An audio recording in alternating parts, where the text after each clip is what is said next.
There are no forests on Earth. When you read this headline out loud, even with the exclamation mark at the end, every sensible person will say that I'm out of my mind, and you will want to show me tons of photos with images of forests. I want you to believe that this is another trick. They make us think that this is a forest, when you actually are looking at 30-meter bushes. This is total bullshit and nonsense, you will say to me. Of course we know what forests look like, because we've all walked in them.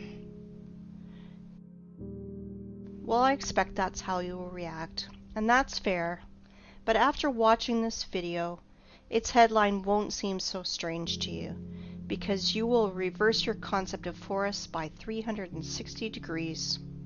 And now, first things first. We will begin with a well-known picture. Children see 9 dolphins on it, but adults see 2 lovers. A huge difference, don't you think? Try to see dolphins on it and see how hard it is.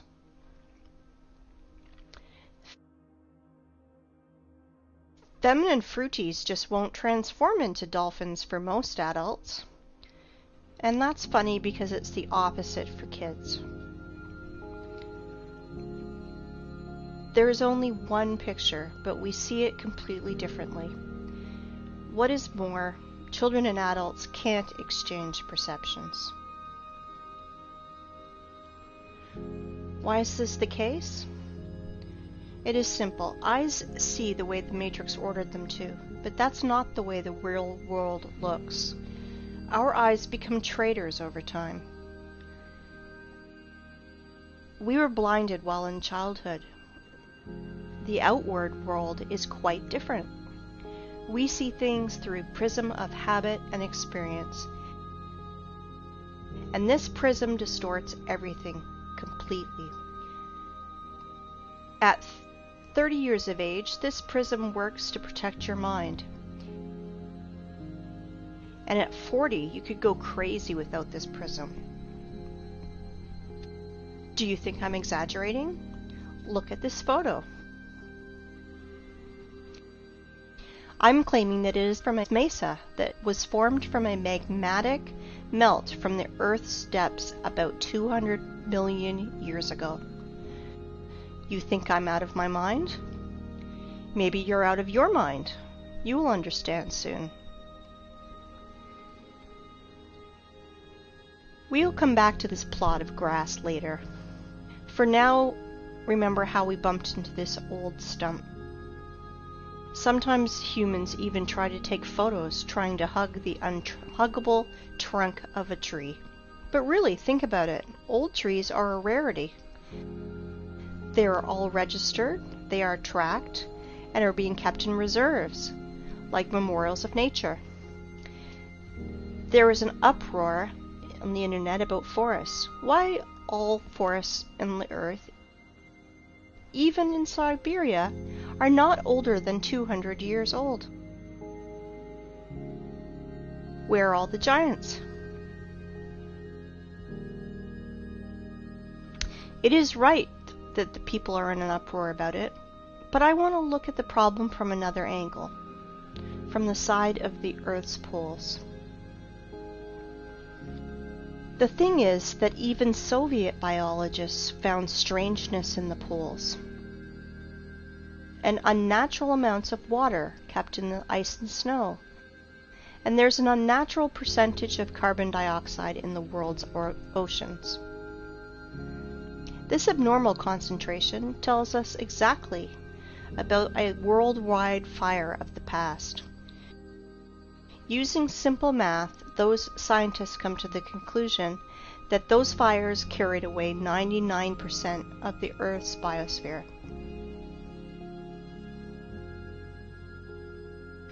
We all know that living cells consist of hydrogen and carbon, so the ice on the poles are made mostly from water, from burned organisms.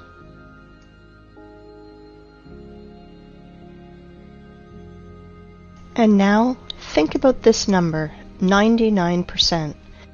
It means that everything that now grows, crawls, flies, swims, and runs on the earth is 20,000 times less in volume than before this catastrophe. 20,000 times. To imagine this, look at this picture. This piece of bread is humans, plants, animals. Just this pathetic small piece of bread on this large transport truck represents Earth's biosphere before those times. I hope you understand that today's myth of overpopulation is just pure hoax and nonsense. 100%. But here's the problem. Biologists divided this number between all the continents and only calculated into this figure the dry land, not all the ice and snow that is on the earth. And there's a lot of snow and ice. Fact is fact. But as always, illumination can come suddenly, and stereotypical thinking is to blame. 30-meter tall forests are like a virus that takes over both our brains and especially the brains of biologists, which prevent us from finding a solution to this problem. If plants can't fit broadwise, then we should fit them upwards, and then it should make sense. In this new theory, hypothetical forests of unthinkable height were drawn. And here's the thing. We found these old photos.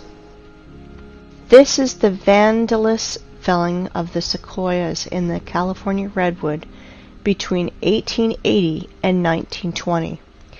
These trees miraculously survived the planet's bombardment in 1816. Just imagine how many years this tree needs to grow to these sizes. Then these terrible men come with saws and axes. 1, 2, and no more tree. In proportion of this tree, we can see a rule. The diameter of the stump is 3 times bigger than the woodcutter's or feller's growth. Let's look at this formula. You just think about it. You are entering a forest that is not usually 30 meters, but 100 meters. Here are your fairy forests from fairy tales and books. Forests that are lost because of such barbarians. I understand that they are just wage workers, and they must feed their families, that this is just an order from above. But if every single woodcutter refused to carry out these criminal orders, all the forests would be saved, because their demon bosses are too arrogant to do it with their own hands. And that is why I will send these merry woodcutters' defenders to a well-known place. Look at this photo carefully. They look like satanic bacterias that want to kill the forest organism. For those who think that trees were killed just because of wood materials, I want to dispel your claims. Trees are energy generators. They produce constant electricity, oxygen from photosynthesis, food. They have a root network and are programmed to exchange data. Our ancestry had a theory that trees are programmed to keep data from everything on the planet and save it in their information portal in their carbon fibers. I do not know the reason, but some sequoias that these vandals left alive even put a fence around it and called it a wildlife sanctuary. Of course, park guides will tell you tales from the crypt. How in this stupid Zoic era, stupid sores scratched their booty on the old sequoias of California. Let's summarize everything. Remains of the giant trees of the past are found, and homeless ice and snow of the poles took their place in the mosaic. It seems like everything is clear, but it is not. Nothing is so simple. If we take myths and legends of all nations, you can find lots of stories about people, animals, and plants morphing into stone. This is normal because paleontologists all over the world dig petrified fossils of humans, animals, and plants. There are so many of them that old museums are overfilled with petrified fossils of clovers, frogs, lizards, pieces of dinosaurs, and so on. Frogs and clovers are fine, but what about the forests? Guys, where are the trees? Old sequoias of California do not fit here because they are made of carbon. It means they are not related to the Silicon era. Why do I know this? First off, they were cut and sawed by standard instruments. All axes and saws would break if they had to cut silicon. So where are the silicon trees, if those giants from carbon are not related to the Silicon era? Guess what? They were found. Guess where? In the same North America, in Arizona to be precise. Ah, this zone of the Aryans. There are so many things going on there. The giant quarry that is now called the Grand Canyon. Like one person under the nickname Wake Up Human said, it is an apogee of the cynicism to name quarry waste as a national park. It is not a national park. It is just a quarry. And think what the ancient Russian word's root kolo is doing in the opposite part of the world. And the root ra, I won't even mention. Here is the city of Aryans, from which left only the vortex that made Hooligan meteorite 50,000 years ago. That's how Wikipedia is telling us this total bullshit. Oh, and by the way, here are our silicon trees. I wanted to introduce to you the museum under the open sky. Petrified trees here are just scattered in the desert and also fenced. Everyone today can visit this circus called Petrified Forest National Park. In this park, petrified fossils are not common. They are unique. If turtles and frogs were petrified in pale gray boulders, then this trees morphed into semi-precious stones.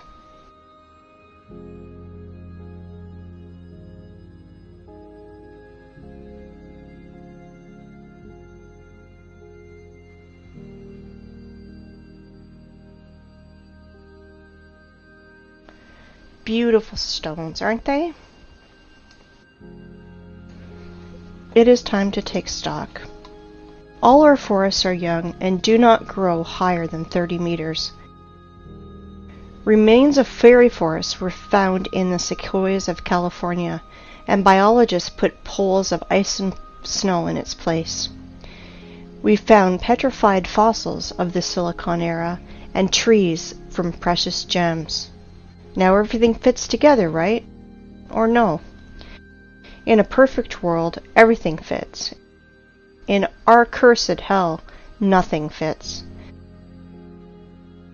Since that time, when I was a kid and I saw petrified fossils on a TV show, I was tormented by that question. How is it possible for a frog to be morphed into a stone instead of rot like any organic body does? Let's see what Wikipedia tells us.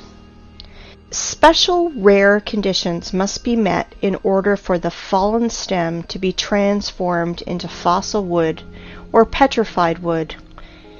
In general, the fallen plants get buried in an environment free of oxygen, which preserves the organic structure and general appearance. I understand this is dry British humor. If not, I will try to explain. You need some spontaneous disaster. For example, a volcanic eruption, tsunami, clay rain, which would quickly cover the frog and mammoth and make conserves from them, where bacteria won't decompose the corpse to the state of stinking manure. In other words, to make the body petrified, you need to cover or engulf the body and to compact it. According to so-called scientists, the tissue was organic, and then it magically turned into silicon. SiO2. Remember this formula. If you have ever buried your home pets, you can quickly run and dig them out. Your beloved pet is petrified, and you can put his statue on your table. Want to reproach me for such black humor? Redirect that to the official science community, which sells us such bullshit. A dead body has only two options. Dry up like an insect in a piece of amber, or the second option, just simply rot. Organic bodies will never turn into rubble. Never. This absurdity is invented to hide the truth.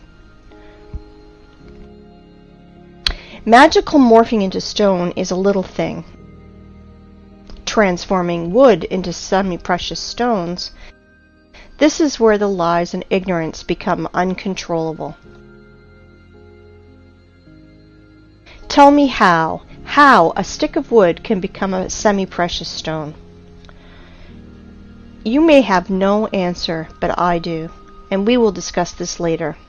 For now, let's analyze what these gems show.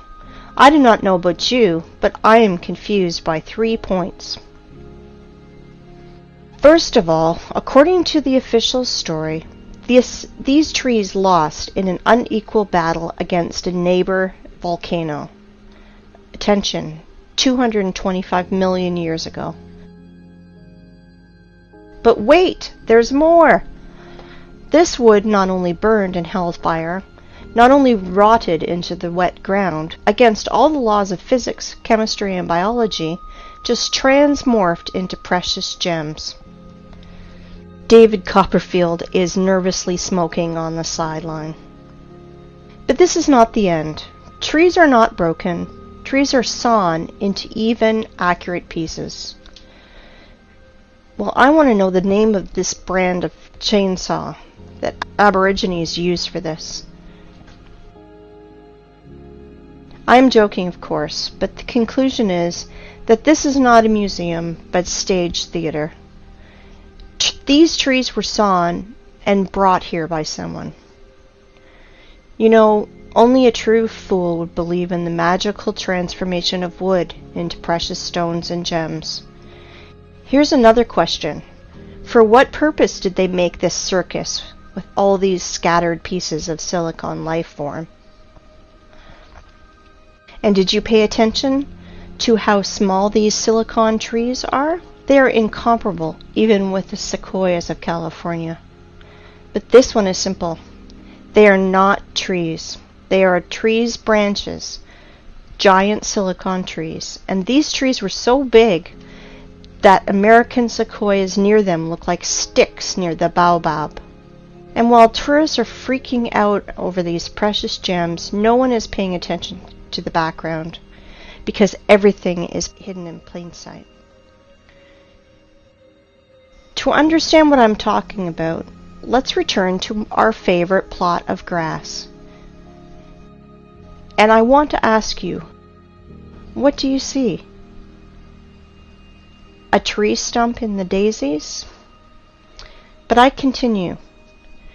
This is mesa that was formed from the magnetic melt from the Earth's depths about 200 million years ago.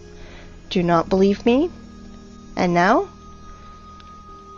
Let me introduce to you, this is Devil's Tower, mesa, or so-called laccolith, that was formed from a magnetic melt from the Earth's depths about 200 million years ago.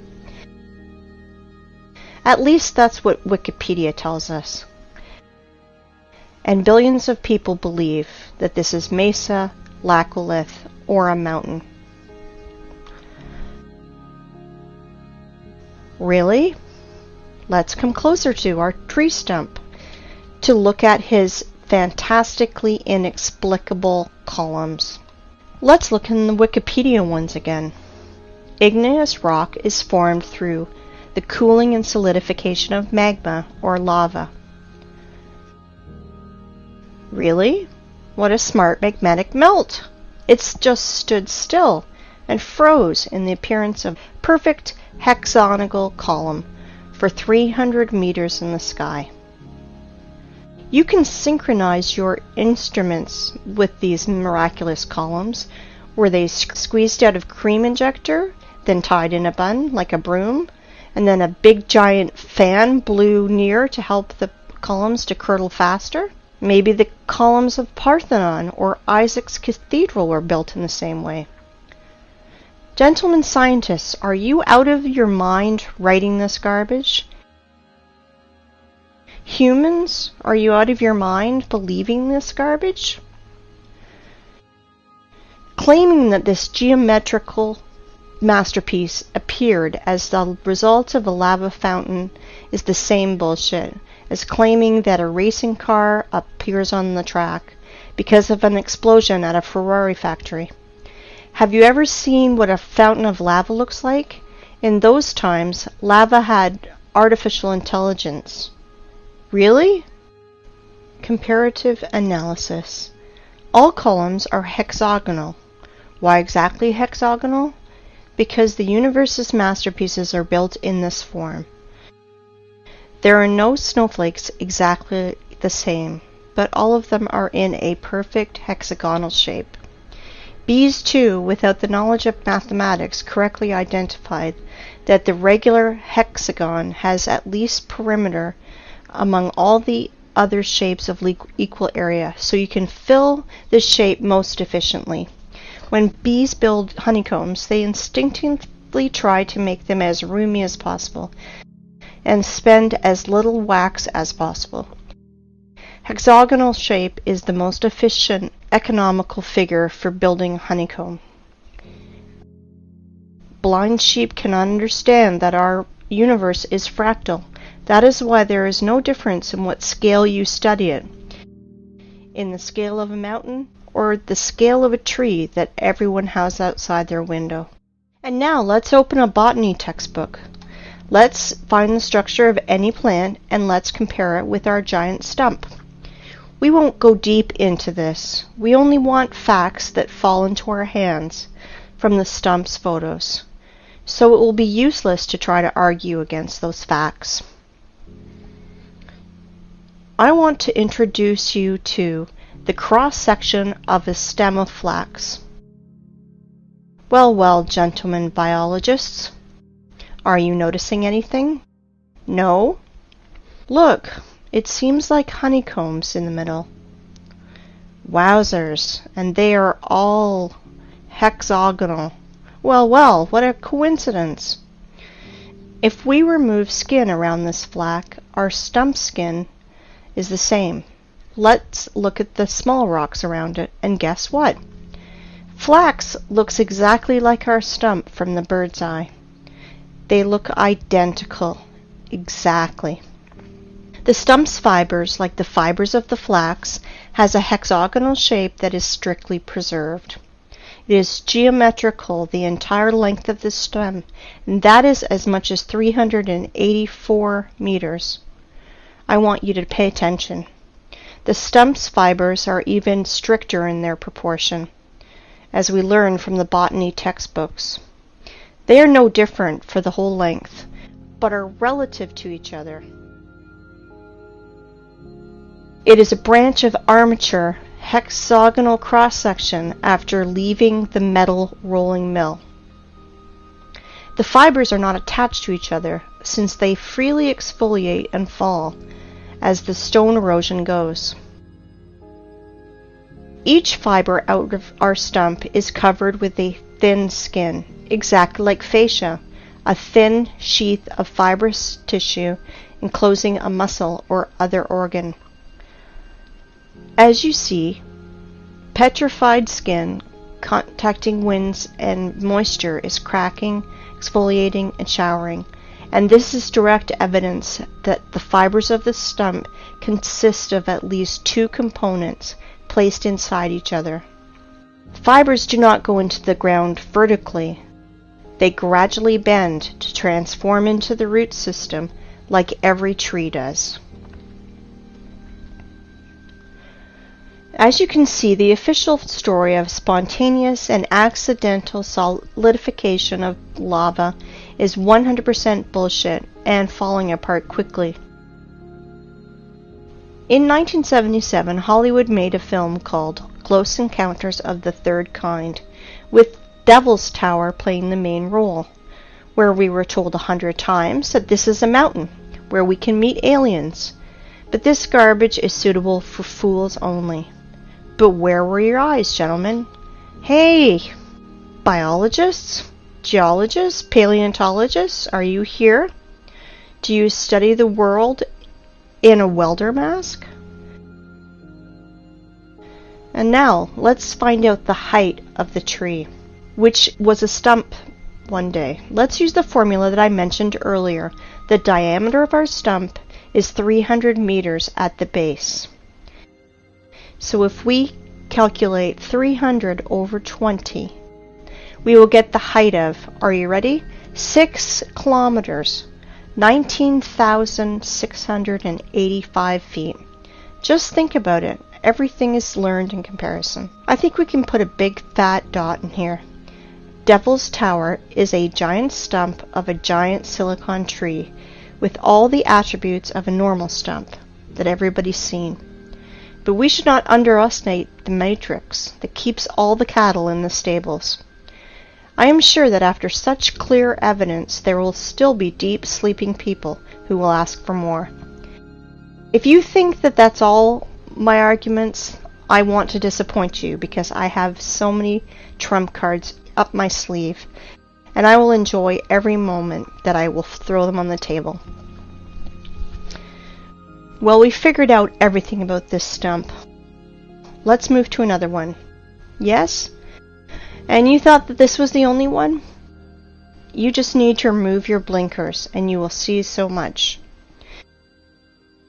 Let me introduce to you Giant's Causeway in Ireland. Notice something familiar? Take a closer look. Again, hexagonal columns. Wow. If you did not notice the similarity to the Devil's Tower's fibers, you must be 100% blind. This is the same giant stump, but now it did not come out of the ground. This tree grew right on the sea's shore. The Giant's Causeway consists of almost 40,000 columns of such geometrical proportions that all the bees in the world would be jealous. Of course, all nerds declared it to be a national nature reserve. Like I mentioned before, as one person named Wake Up Human said, it is an apogee of the cynicism to name quarry waste as a national park. In which connection is quarry waste here? I will say later, but guess what the official science bleats about this Irish stump? Giant's Causeway is an area of about 40,000 interlocking basalt columns that result of an ancient volcanic eruption. Volcanic eruption! Please tell me how to stay calm and not erupt in a fountain of swear words in the direction of this science society. It is hard, very hard, but I will try because our enemies only want us to do it. I have only 2 questions. First of all, how many years was C.C. Campbell in a coma? And second, why do bees' honeycombs not declared as a result of an ancient volcanic eruption? Because they are not distinguishable at all. It's no less strange why street sidewalk tiles are not declared as a result of an ancient volcanic eruption. Show me a single difference, nerds. And now I'd like you to come back to our old method and compare Giant's Causeway, but this time with real lava. I want you to remind you how lava erupts and flows. and this is how it congeals. And now let's compare Devil's Tower.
And now let's compare with Devil's Tower with Giant's Causeway. Oh, sorry for my French. I mean, let's compare silicon stump with silicon stump. Somebody still believes in the lava fountain? If I didn't know about giant silicon trees, I'd rather believe in a giant cream injector and a fan, but not in volcano garbage. If you think that these two giant silicon trees are the only thing that I can show you, then you are mistaken. There are loads of them on the planet. The funniest thing is that normal people do not realize that they are stumps. But official science realized that seriously, that they should find out how to hide these trees from people who ask too many questions, and they invented a genius name for these silicon stumps: the basalt cliffs.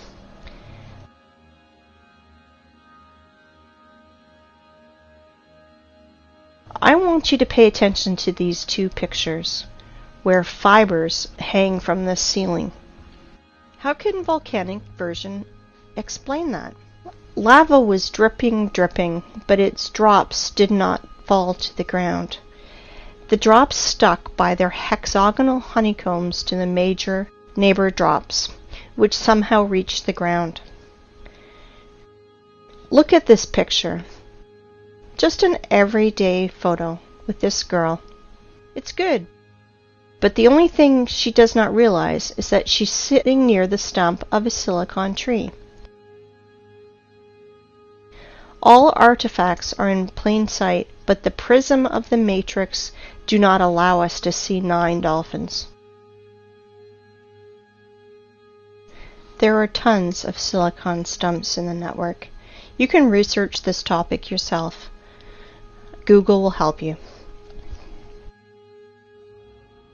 Let's move forward.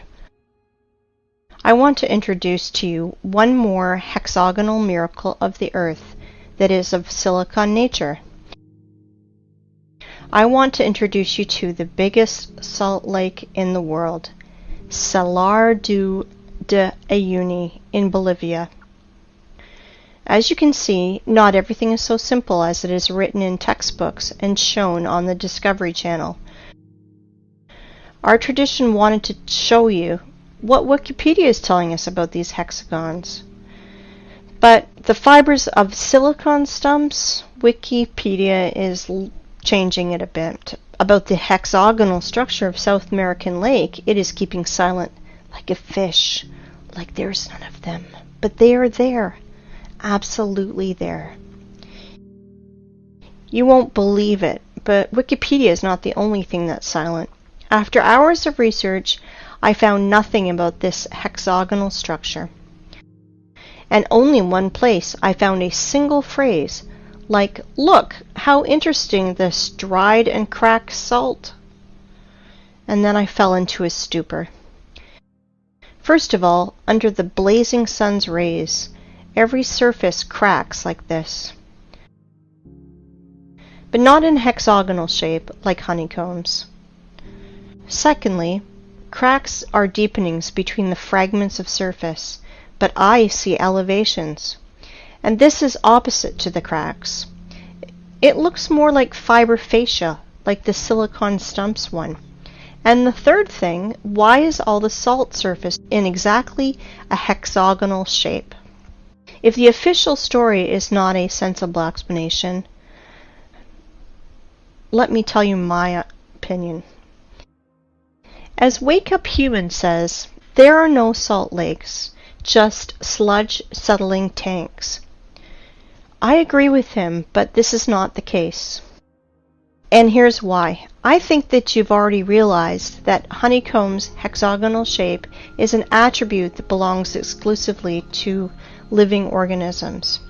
Either is the possession of a queen bee, snowflake structure, or plant's fiber.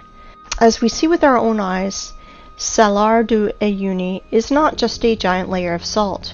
It was a living being of the silicone form of life, which was scraped out by the adepts of technocracy, by their machines. Now you understand how far we are from reality? If we can't even imagine a giant tree, then how can we imagine a creature from salt, 10,000 kilometers wide? Then the height is impossible to imagine. Now you understand that 7,500 years ago, our planet was so fantastic, fabulous, and beautiful that Cameron with his avatar is a poor substitute. All that is left to us is a desert, which we have turned into a scrapyard. And what I mean by saying scraped out by their machines, well, to be short, while our society was sleeping in this matrix, working 9 to 5 hours a day, doing useless things, dreaming useless dreams, our planet was literally being scraped out, and they are scraping it out now with their giant graders and machines. I will show you later. Well, the theoretical part is over now. It's time for the climax, and we are close to the runway. But before, we should return to our first stump and see one strange thing. I bet you did not notice. We saw many stumps, but this one is special. It has a flat surface on top, which means it was cut down. Yes, exactly, cut or sawed. And now our imagination is asking us, who cut it? For what? What did they cut it with? I will answer this question later. We will put these questions in the background because the stump that was cut is not a single one on the planet. I will tell you even more.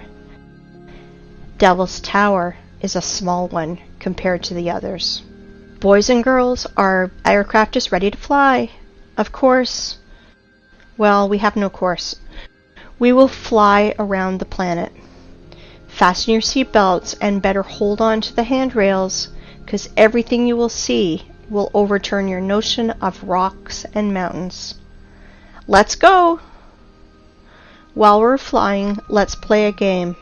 Find 10 differences. Though, there are only 2 differences: material and size.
These stumps are sticking out everywhere on the whole planet.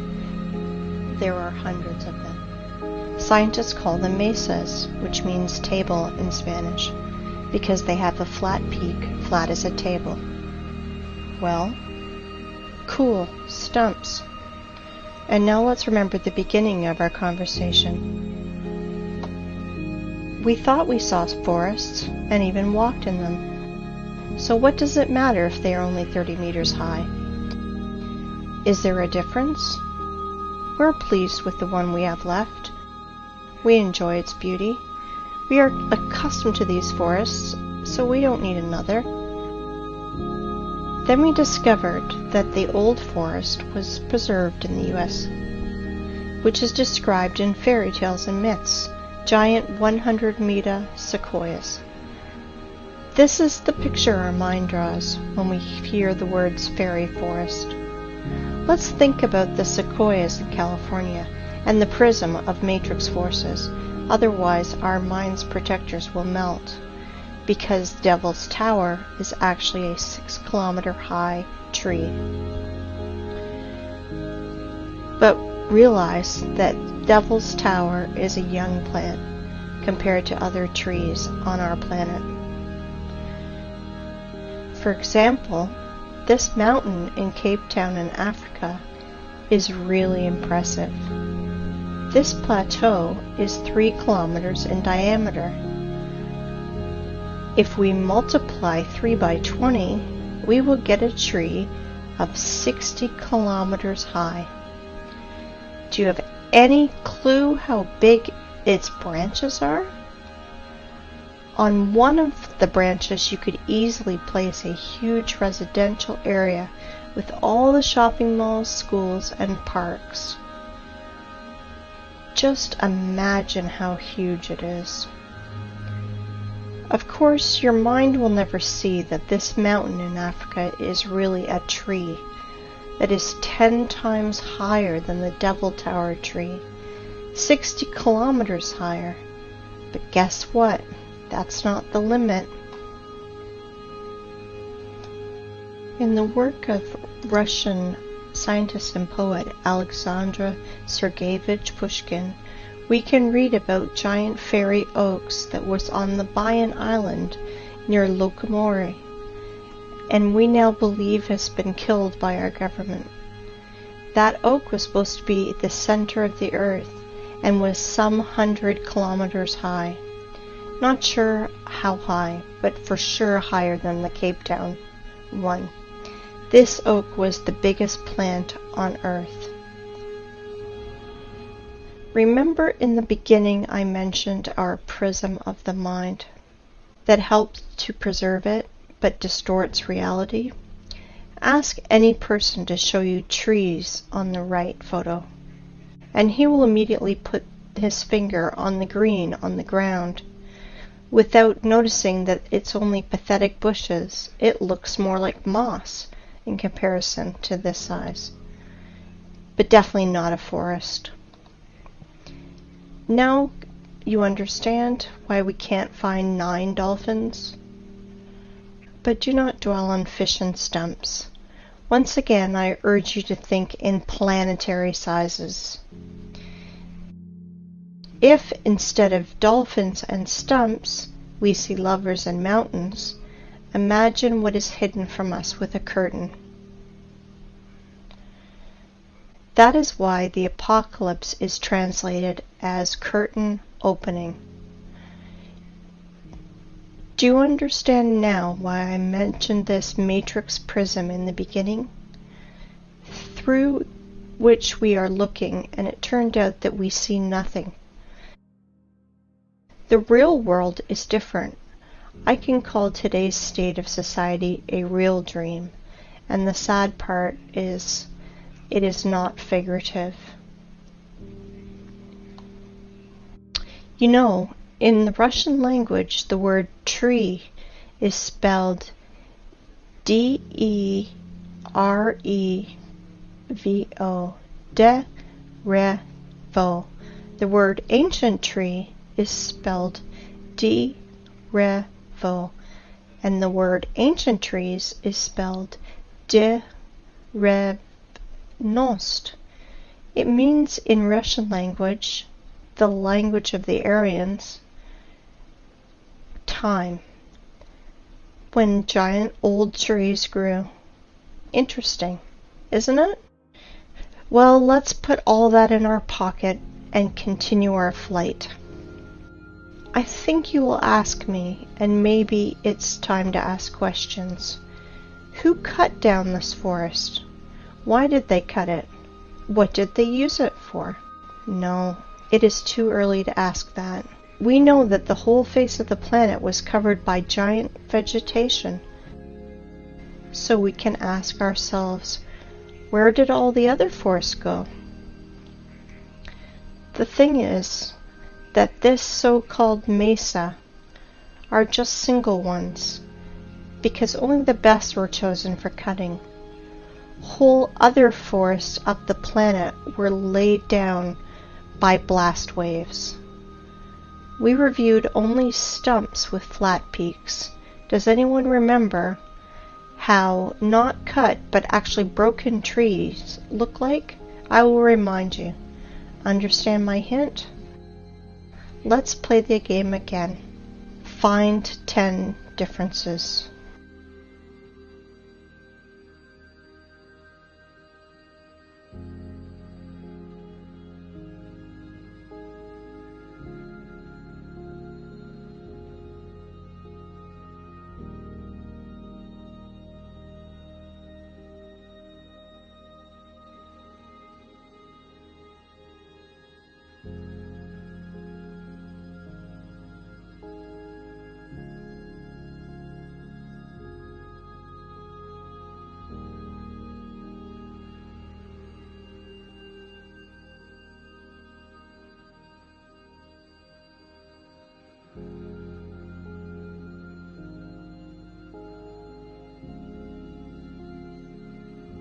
I think you understood the meaning of my words.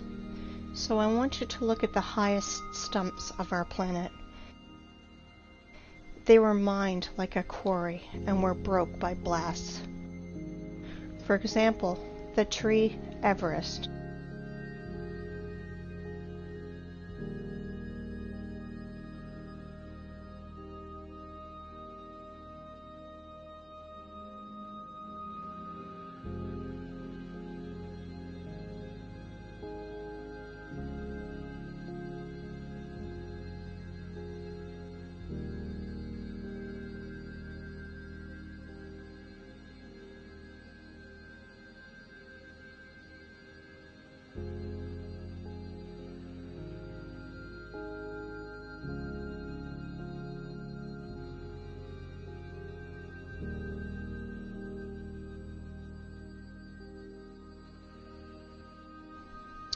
Have you already guessed? There are no such things as rocks on our planet. They are all just pieces of broken stumps. You can look at millions of photos, but the only thing that you will find is corpses of our true environment. How official science explains our origin of rocks, I think you guessed too. Now you understand why we are so charmed by rock? Why are all elite properties placed between rocks? Why the most clean materials for construction are pieces of rock? Because even if they are dead, they still emit powerful energy for us, mortal carbon human beings. Stone is a bridge between silicon and carbon life forms. And now, the important thing you must learn is how to distinguish rocks from mountains. They are completely different things. Rocks consist of solid pieces of ragged stone with fragments of fibers that reach to the sky. But mountain is just a pile of loose waste, which were brought on by giant machines. It has almost perfect cone shape, like every loose structure does. Sometimes those piles have chemical waste inside, And sometimes those wastes react with each other, and sometimes they burn, and sometimes explode. And then nerds in white coats scream that they invented a new volcano, and will immediately tell you stories from the crypt. How 200 million years ago this volcano formed those silicon stumps, and explain the origin of our streets' sidewalk tiles as a result of an ancient volcanic eruption. That is why there's no such thing as volcanoes, rocks, and mountains on our planet. You can throw out these terms from your vocabulary. Okay, let's fly further. So from our window you saw that absolutely all the rocks on our planet are just corpses of the silicon form of life. They are all fallen trees, you want to ask? No, not all of them have hexagonal structure like the Devil's Tower. Some of these rocks have lamellar structure or spongy structure, like our mushrooms do. Like liver is different from our heart or our lung, so our ancient world was so diverse that we can't identify or even imagine lots of species structure like our mushrooms do. Like liver is different from our heart or lung, so our ancient world was so diverse that we can't identify or even imagine lots of species and subspecies. Let me introduce this theme was covered in detail by Pavel Ulyanov. His YouTube name is Wake Up Humans. He did revolutionary work in the theme of geology and bucket wheel excavations work. Let me introduce to you this giant cuttlefish, which is a Badger 288, one of the world's biggest rotor excavators. And this is how those machines work. They crawl on its wheel parallel to the quarry wall. Giant wheels with ladles scratch at rock and ground, leaving concave wall.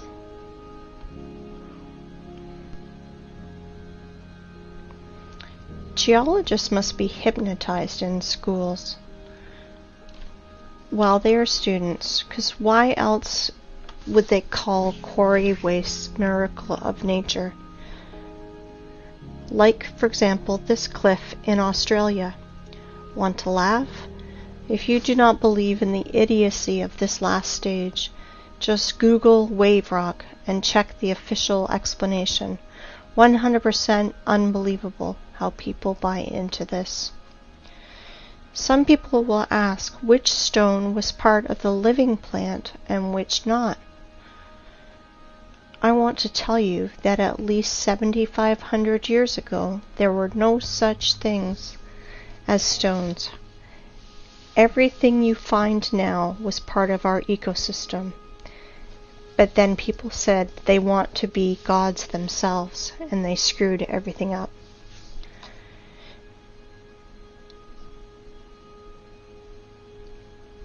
I want to ask you, open your minds. They live, we sleep. But they not only live, they're also killing our planet. They are doing it right now while you're watching this. Wake up, humans. You must review all the instruction they gave you in elementary school, middle school, high school, history, geography, geology. Open your mind. I want you to look at these photos. Today we have lots of artifacts which we can't repeat because of certain conditions as the lack of technology, lack of equipment, or specialists, and which are evidence that our civilization is 200 years ago, and before that compared to us was way more developed, and today's society are just kids in the sandbox. Here are some examples. Bubbleovo Bath, 1784 to 1820. Here is what this man that was near it tells us. Sorry for my language, but they are telling us absolute bullshit. That somehow the master made it for 7 years and polished it every day like Papa Carlo. Absolute bullshit. With all my responsibility as a lathe man of 5th level, I declare that this is machine precision. Concave and convex surfaces of this bath, strictly precise, circle on the whole diameter, very accurate spherical surface in the lower part of the bath. Inside the bath on the bottom, the same super accurate concavity of the whole diameter. This product is impossible to do manually, especially to polish. I have the impression that it only yesterday got out of the machine. And the polish is like from Isaac's castle columns. It's impossible to do without high-class and high-speed polishing and grinding instruments. Next one, Alexandrian column, 1834. Weight is 600 tons, 27 meters high, granite. Impossible to do manually without turning this on a lathe machine. This column has the shape of antithesis. It's simply impossible to do manually. Third, Peru Ollantaytambo. Polygonal docking of blocks. Weight is 40 to 120 tons. The level of adjustment you can see for yourself. Blocks are aligned in 3 dimensions. Capella San Severo. Made from a single piece of marble. This is impossible to do without an advanced CNC machine.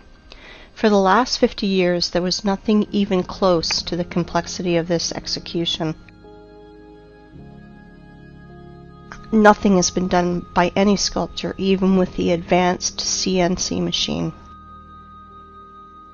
Marble tombstone on the Monumental Cemetery Strangolano Museum in Genoa. 6. Stone bridges in Sevastopol. Each polygonal stone of the bridge is essentially a single sculpture. An example of modern work, the stone on the left. By today's standards, it is considered quite acceptable. All cities on this planet were built of stone in the antique style, with pre-designed layouts of streets, avenues, embankments, and so on. All cities had a stone bastion wall, the construction volume which is often equal to the construction volume of the whole city. Somewhere between 1780 and 1815 we experienced nuclear war, and it is likely not the first time in the world, which resulted in a nuclear winter in 1816. A year without summer. The Anglo-Saxons called it 1800 and froze to death. Here are some screenshots from Google Earth. Photos of nuclear craters in the territories such as Belarus. Such craters are easy to find. White traces around craters are broken limestone, the basic material of that time. To visualize the damage, search in Google Roger Fenton Crimea or James Robertson Crimea and see the pictures. And you will see the photos of these first war photographers that were sent to Crimea in 1853 after the nuclear war to take pictures of the siege of Sevastopol. Compare vegetation then and today. This is an example of a photo of Sevastopol by Fenton. Until the 18th century, houses were built entirely of limestone. for cutting were used advanced machines to make perfect parallelepipeds. Here are some photos of a house in Crimea. All houses in all cities of old USSR are covered in clay for 3 or 4 meters.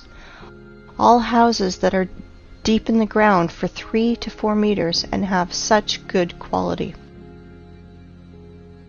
It takes 200 years, and during the Soviet era, such masonry of limestone is considered to be very good.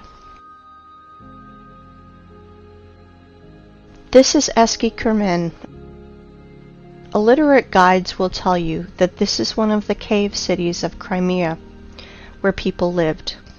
And when I asked about this track, I was told that this track was done by cartwheels of local nobility. And this is another so-called cave city of Crimea. And this is a modern quarry where limestone is mined. This photo is made before the revolution of 1917. You can see that from the limestone is accurately cut segments, the bottom of which runs the railway and where a house stands. And now a very important photo of Inkerman Quarry, the name Champani, made in 1890. You can clearly see cut passageways through the hill, 100 meters in width and 80 meters high. Under the vertical wall we can see small pieces of limestone and limestone crumb that fell off because of working saw machining. In the cut holes we can clearly see houses. Some of these holes are beginning of catacombs, some of which extend for hundreds of kilometers. They conducted a large-scale underground mining of limestone. In the days of the Second World War, in the catacombs were hospitals, warehouses, headquarters, and trucks freely drove in and out of these catacombs. By the way, there are ancient catacombs in any city of the world. Near Odessa, there is a catacomb that is 2,500 kilometers long. Everything they tell us, rocks, canyons, ravines, cliffs, are just nothing more than quarry wastes. And there are very old quarries over there, and many fresh ones. This is a white rock in Belogorsk, near Crimea. It is a limestone quarry. The wall was formed as a result of the cut slope of the hill. Want to see more? Look at this passage from which a huge mass of limestone was taken. They lied to you.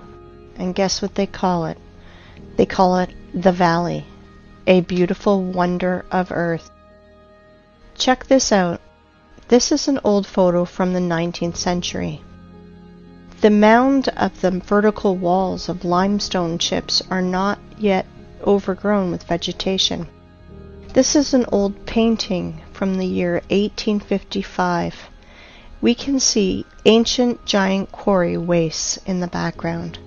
Are you impressed by the scale of mining in just little Crimea? I want to tell you more. There is no cubic meter of land, probably 100 meters deep over the entire earth, which would not have been in its time mined, milled, masticated, and discarded. It is not a planet, but a giant quarry waste pit, where in the most violent and barbaric way the entire periodic table of Mendeleev is extracted. And now, look at these photos and pay attention to the tiered structure of the quarries and mines.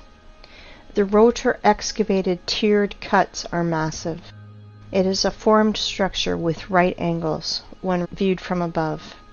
And now I want to show you the mountains, ridges, gorges, canyons, cliffs, in almost uninhabited ways. Often they are named by the people who discovered them. Are all academics and professors of geology and other science nerds too blind to see it? Mountain on the Kola Peninsula. I do not know the name. Mountains on Antarctica that were only discovered in 1820. Antarctica.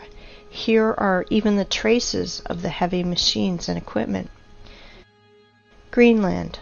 Watkins Mountains. Look at the scale of the mining.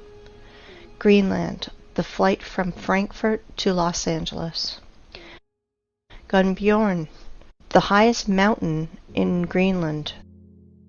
3,700 meters. No problem. Almost completely gutted. Svalbard, Norway. Aurora Borealis in the background of quarry waste. Antarctica, Transantarctic Mountains. At the foot, the traces of machines are still visible. Antarctica, Transantarctic Mountains. Quarry systems. Pay attention to the background. Mount Kailash, Tibet. The height is 6,638 meters. Have you ever seen in our time heavy mining equipment that's raised to such heights? Goblin Valley State Park, Utah, USA. Gloss Mountain State Park, Oklahoma, USA. Grand Canyon, Arizona, USA. It's just a giant quarry, waste, gutted territory.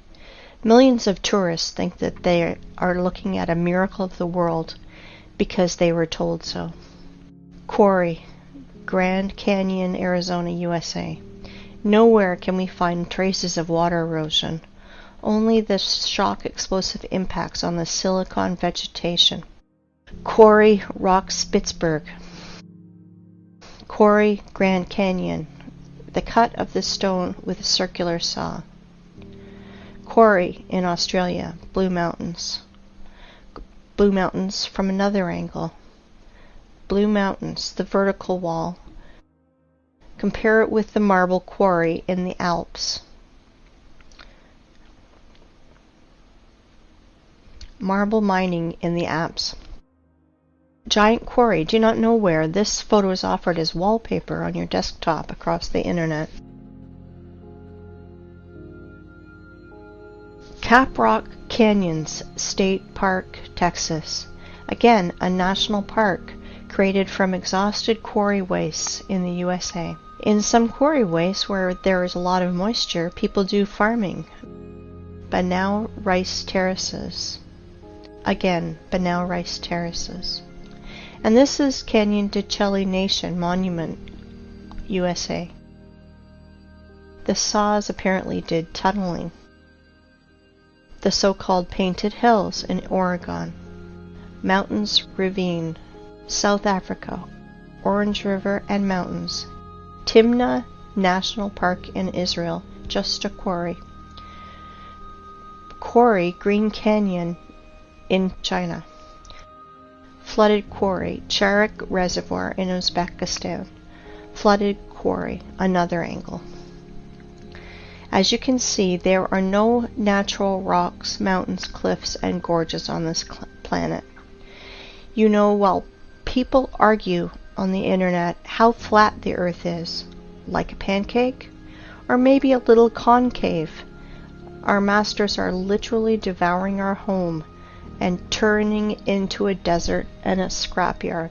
Guess what? It appears there are quarries on our planet the size of several countries. For example, in Tajikistan, Afghanistan, Uzbekistan, Turkmenistan, Kazakhstan, and Iran, there is almost no soil in these parts of the country, because a 100-meter layer of soil and all living things on it was removed. It looks like the Ural Sea and the Caspian Sea are just giant flooded quarries. Yes, all areas in the world that is painted yellow on Google Maps are the bottom of quarry wastes. Uzgurt Plateau. In the middle of the picture is a group of cars. If you fill this quarry with a layer of water 1,500 meters high, you will get an analogy of the Sea of Azov. And this is the Sea of Azov, flooded old quarry. The bottom is as smooth as a table on which rotor excavators rolled. The maximum depth is 15 meters. Perhaps thorium was mined here. The edge of the Karakum Desert, the area of which is 350,000 kilometers squared. The impression is that planetary reapers worked here. In reality, Kori, for the rest of the population, Canyon Yangakala, the wonder of the world, in Turkmenistan. In reality, Kori, for the population, Plateau Tozber, Kazakhstan. USA Monument Valley, USA. Previously, this area was several hundred meters high, up to the stumps of the silicon trees in the background. Same Monument Valley, USA. Namibia. The desert is the bottom of a quarry. Egypt. The top layer is scraped out with soil and all living things on it, also burnt by nuclear blast. Most part of Australia is cut and scraped almost completely. No soil, only red desert left. Australia, Nigeria, desert. The conclusion is deserts are 100% artificial. They emerged as a result of long-term mining activities. Even more, you can easily safely replace the words canyons, gorges, rocks, ravines, plateaus, mountain lake, and just simple lake in your vocabulary to the words quarry, mine, flooded quarry, flooded mine. Krivobor in Russia. Krivobor in a different angle. In the middle of this island, overgrown with bushes, stood a rotary excavator. Kruitvann in Switzerland, obviously the work of a rotary excavator. Siberia, Anabari Quarry. And now look at this. This is pile of waste rock in Donbass. The height sometimes reaches 300 meters. Inside them are chemical reactions. They burn, and sometimes they even explode when they accumulate excess pressure, and more. Let me introduce to you this pile of waste called Vesuvius in Italy. 1,281 meters high. But science nerds will tell you that this is a volcano because it is burning, even once it exploded. What a story. How people buy into it is beyond me. And now let's look at the biggest pile of waste, called terracons or volcanoes.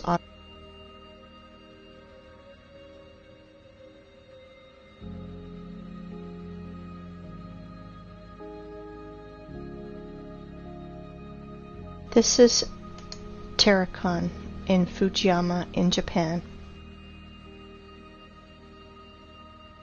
People, if you think that our masters lie to you, you are still sleeping. If you think that the earth is flat, you are half awakened. We are on a desert and a giant quarry that we are turning into a scrapyard. Since we can trust no one, maybe it's time we think for ourselves.